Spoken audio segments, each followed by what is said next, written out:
Procrastination is one of the most common problems that a lot of people is facing and wanted to solve and want to develop themselves and overcome it. Procrastination reduces our confidence and our willpower to achieve something. If we keep procrastinating at one point, we'll feel very tired. We'll feel that we cannot keep up with all of the demands, all the requirements, all of the duties. As a result of that, we'll start to become much lazier, have less willpower to achieve more. If we can stop procrastinating, we can gain more with our limited time. We can be more productive. We can have much better performance. So there are five simple tips to stop procrastinating. Number one, stop snoozing. If we keep snoozing, we keep delaying the time to get up, we already reduced the first victory, eliminate the first victory that we can have in the day. The moment that we decided to overcome our sleepiness and decided to get up at the time that we preset, that is actually the first winning, the first achievement of the day, which also signifies the rest of the victories that will come up afterward. It happens in the whole day. But if we keep snoozing every day, we will develop the habit to be postponing, to be procrastinating. We can always have an excuse to say, later. We still have enough time, and at the end of the day, we always finish things at the very last minute. Number two, plan your day before going to bed. Our day begins when we go to sleep, not after get up. If you wait until after get up to plan the day, it's already too late.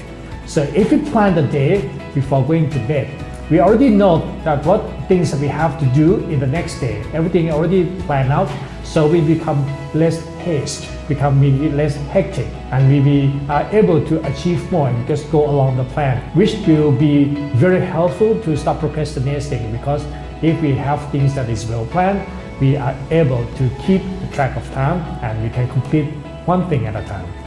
Number three, be organized. If we keep things organized, it will help to keep our thoughts in order.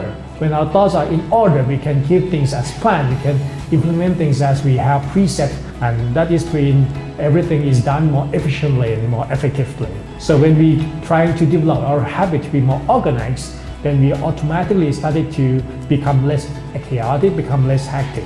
A lot of time when we feel there are a lot of things to do, but we can't do it because everything is so chaotic, it's so messy, so clustered.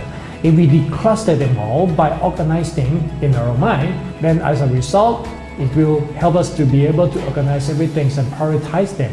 And thus begin by the training of simple things to organize things that you can see, you can touch, and your thought to be organized. Number four, keep your time. Whatever that you plan ahead, if you don't keep the track of time, if you don't keep the discipline of time, it will not be implemented. By keeping the discipline of time, we will automatically prioritize things. We will notice that this is the thing that we have to cut short, this is the thing that we have to go first. So keeping discipline of time will help you to stop procrastinating, which also related to the last tips, number five, keep your words. Your words is a commitment that you give to the others. It's a promise. So if you value your words, and whatever that you give, whatever promises you give, we always try to keep it. That is actually develops the willpower to just say no to something, say yes to act immediately. Instead of saying things to do later on, it will be changed to saying now instead of later. And that's changed a lot. Keeping your promise, keeping your words, stop saying later and start saying now, that you will stop procrastinating. It is the habit and it will take some time to develop. But if you go through this one step at a time, day by day, and one day we are able to stop procrastinating, and you will understand the value of time. We can gain more on the limited time that we have.